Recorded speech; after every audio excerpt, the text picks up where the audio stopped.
Hey loves, welcome back to my channel. It is Michelle here. You are in a channel where we talk about faith, personal growth, and lifestyle content. If you enjoy videos like that, definitely go ahead and hit that subscribe button.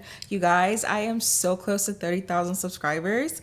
I cannot believe we're here, but wow, we are here. Hit that subscribe button for me, and of course, like this video before we get into it. Today's video is all about home ownership, you guys. I was able to build my house from the ground up in 2023 at the age of 27. I will be sharing the process of how I was able to do that and just share some insights on how you can also purchase your home as well. If you're watching this video, then I am assuming that you want to purchase a house, so definitely keep watching. One of my subscribers requested this video. At first, I was hesitant in creating it because one, I am not an expert in purchasing homes. This is just all from personal experience. I'll be sharing 10 steps on what you should do in order to purchase a home yourself. So definitely pay attention, guys, and let's get into it.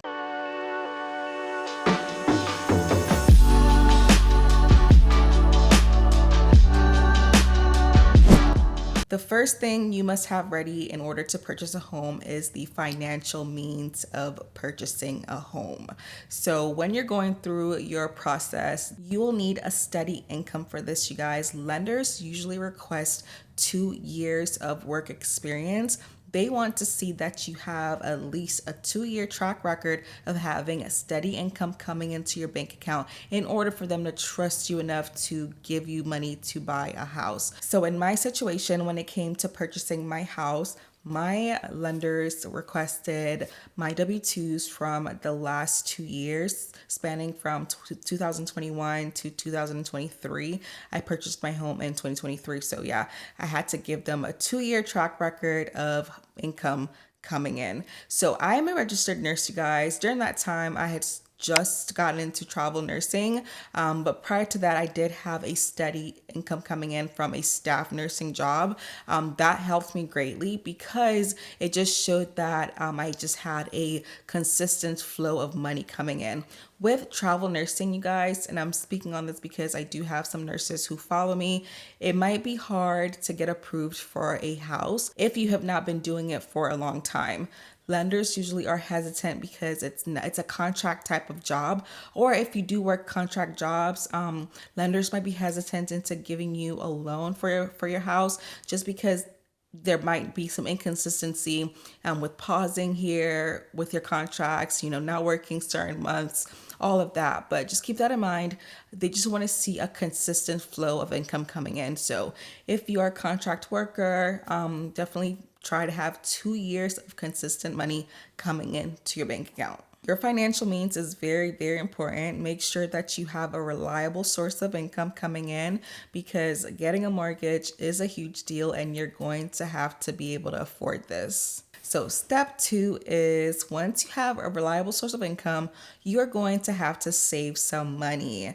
Thank God we live in America, you guys. In this country, you do not have to offer 100% of the purchase price when you're buying a house. We work on a mortgage-like system in where, you get a loan for your house. So this allows a lot more people to purchase houses quickly. So I love that about this country. It does have its pros and cons, but the fact that it makes getting a house more attainable is a plus. So yes, now that you have your job, your steady income, you're going to have to save some money. Have your down payment saved, have your closing costs saved.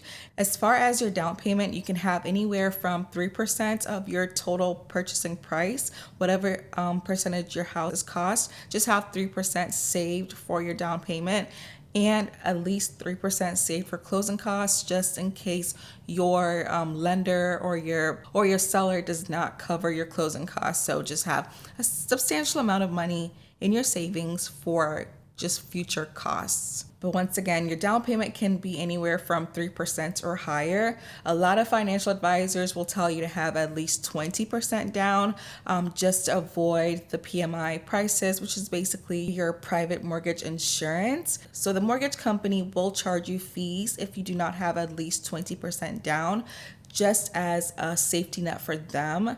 They don't really trust you if you have anything less than that. So these are just fees that are added on to your mortgage just for them. In the event that you're unable to pay your mortgage, they have some money stashed away from those fees. So you can avoid a PMI if you have at least 20% of your down payment saved, but you don't necessarily need it in order to get a house. You can start as low as 3%. And that depends on what kind of loan you're getting, but typically the conventional loan requires at least 3%. So let's do some math. Let's say you're purchasing a $500,000 house.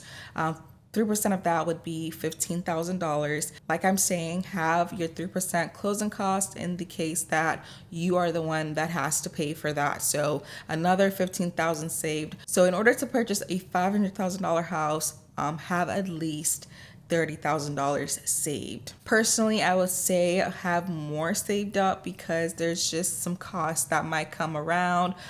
Furnishing your house, all of that requires money. So the more money you can save, the better. So step 3, now that we have established a consistent stream of income coming in, you have your savings stacked up and ready to purchase your house. So we're going to discuss the requirements the mortgage companies have in order to approve you for a loan.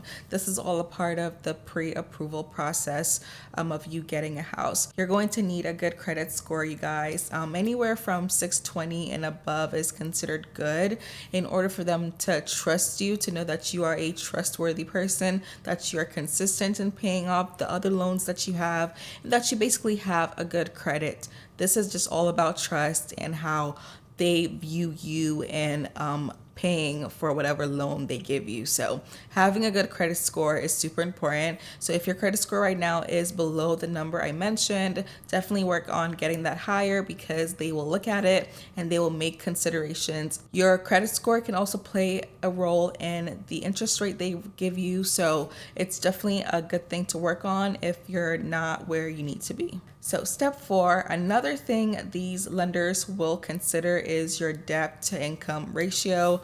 So basically, the monthly income that you have coming in, how much of that is going towards the debt you owe. So they usually prefer your debt to income ratio to be less than 36%. So out of a whole pie, 100%, that's the money that you're bringing in every month. 36% of that or less they want to see going towards debt, which leads you with greater money to pay your mortgage. So they want to see that you're not owing too much debt. This is all about the trusting process that these lenders will consider before approving you for a loan. So definitely take an inventory of your life right now and see what your debt to income ratio is.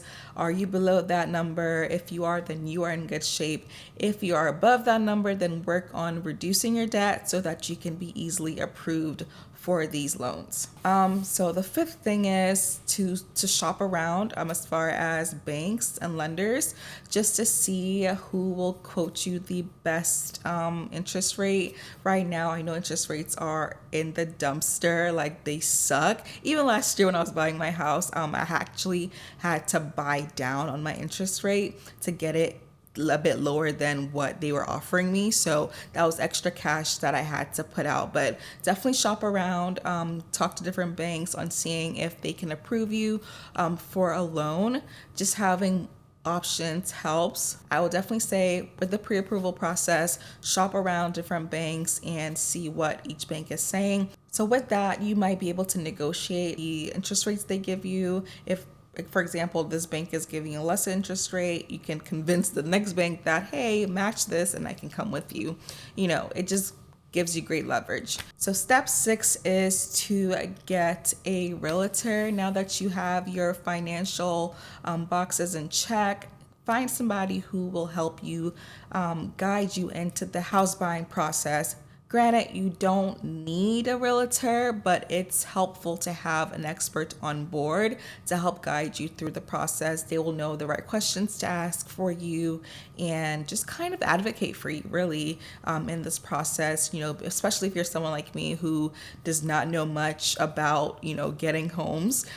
It's definitely a good tool to have a realtor on your side. So definitely get a good, reliable, yes, reliable. Not all realtors are reliable, so definitely find a good one. Ask around, ask your family members who purchased homes in the past, or just Google, Yelp.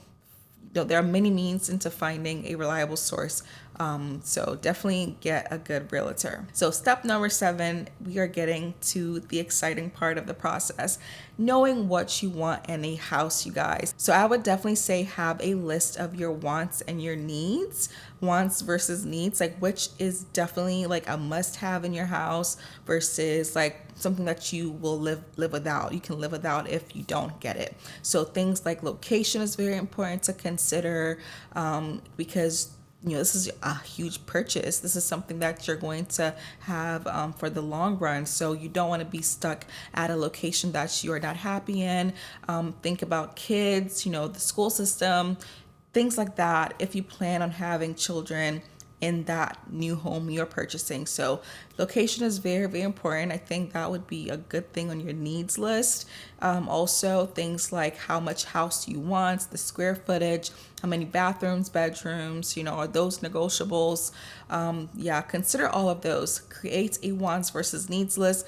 Visualizing the things you want versus the things you need allows you to be more decisive when you are purchasing your home. It's easy to get overwhelmed in this journey, you guys, because there's so many options out there, but having a specific list of the things you want will help you make a better decision that you will not later regret in the future. So step number 8 is kind of unique to me, you guys, because I bought a new build. This is something that I had to go through. Because I built my house from the ground up, you guys, I needed to put a down payment down up front in the beginning in order for them to start building the house for me. So in my process of purchasing this house, I came to the site, I met with the builders, they gave me my options, I chose the type of house I wanted, where it was going to be, and they requested upfront in order to start building. So that was my deposit that I had to put in order for them to start building.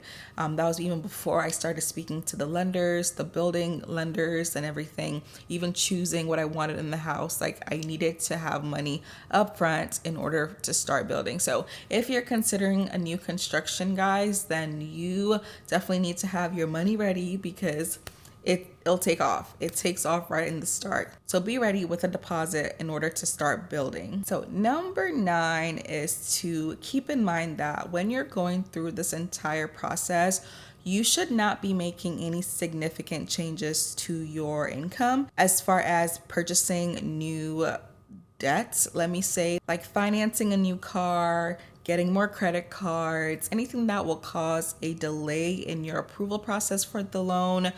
Please avoid.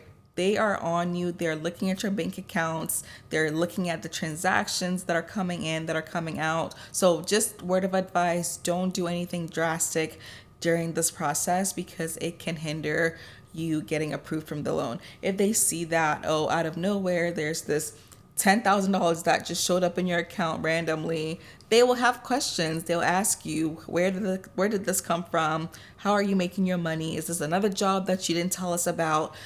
They scrutinize everything, guys. So just be mindful. Just be cautious. Be mindful of not doing anything extraneous that will cause a delay. And step number 10, I would say, probably step number 1. Pray and ask God for guidance. Purchasing a home is probably one of the biggest purchases you will ever make in your entire life. It's a huge deal. It's a big deal. So definitely pray about it and ask God for direction, and also ask him for favor because, you will need favor in front of men. For me, for example, you guys, I was able to get some discounts just for being a registered nurse when I was building my house. They were able to give me some percentage off because I was a nurse. They call it a hero discount or something like that. So definitely ask your sellers, ask the building company that you're going to be using for your house if there's any incentives, if you work any, job that is considered hero work, I guess firefighters, police officers, nurses, teachers, there might be a discount for you. So definitely ask questions like that and see what you can get away with. So those were my 10 steps into purchasing a home in 2024. I kind of just want to go into detail of how I was able to buy my house, the journey, how long it took, what happened at each stage. If you're considering a new build, then definitely keep watching. My house buying process was in a span of 6 months. January 2023 is when I went to the site to see the house that I was interested in, to see the model homes that they had. January 2023, I put down my deposit to start building. We then went into talking about the details of the house. So although there are many floor plans that I could have chosen from, so I chose the one I wanted, talked about the interior of the house, the furnishing of the house, how I wanted my kitchen. I went to an interior design meeting in where I got to see the tiles, I got to see the cabinets, the carpet, felt the carpet, just got to see everything in miniature form in order for them to use whatever I choose to build the inside of the house. So the interior design meeting happened like shortly after I had my deposit down. And this was actually very overwhelming, you guys. You're basically in this building and where there's just a plethora of options that you have to choose from. You can do your own research in the background by, watching YouTube videos about certain tiles, certain color schemes, just to have an idea of what you would want your home to look like. Be prepared, because once you get there and you don't have an idea of what you like, it's easy to feel overwhelmed. So yeah, I had that meeting probably in February. In March, I started talking to the electricians and the security system for my house. I got all that figured out. It was just a lot going on. April, I didn't really hear back from anybody, but throughout this process, I was in contact with my lender.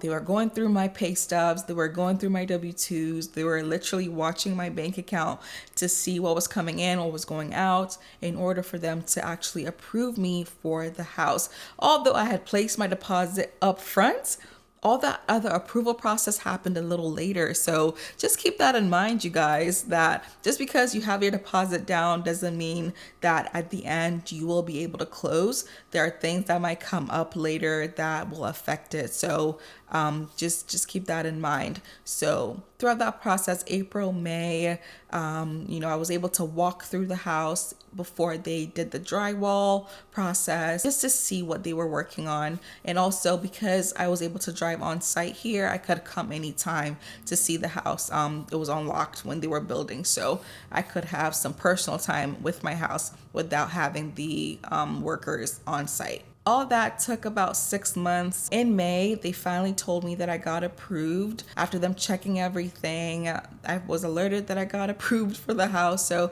I was super excited. And June came, I received my settlement letter of my closing day, and the day came.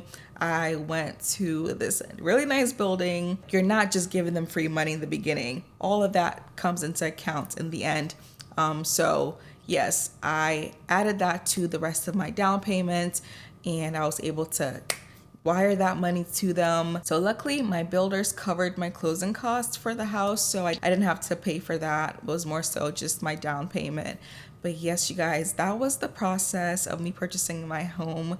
I have a whole vlog on the day I closed. I'm actually gonna link it in the box below or up here, just so you guys can see how that day went for me, how I was processing everything, the feels, all of that. I vlogged it, so definitely check it out. And if you want to see my empty house tour, it's also gonna be linked in the box below, just so that you guys can see what the house looked like empty. Right now it's not fully furnished yet, so I cannot even do a fully furnished home just because of how big the space is. But the main areas I occupy, I furnished. So yeah, there's still a lot more to do. I have so much to do, guys, but hopefully in the next coming months and years, I will finally have things in order. But yeah, that's how I purchased my home at 27, you guys. I hope this video was helpful. Give me a thumbs up if it was. Comments, let me know what you think about it. If you're thinking about purchasing a home, let me know in the comments. I will come into agreement with you and pray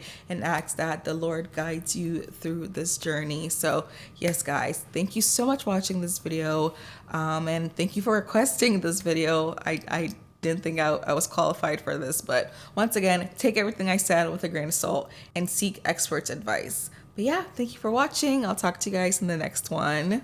Bye.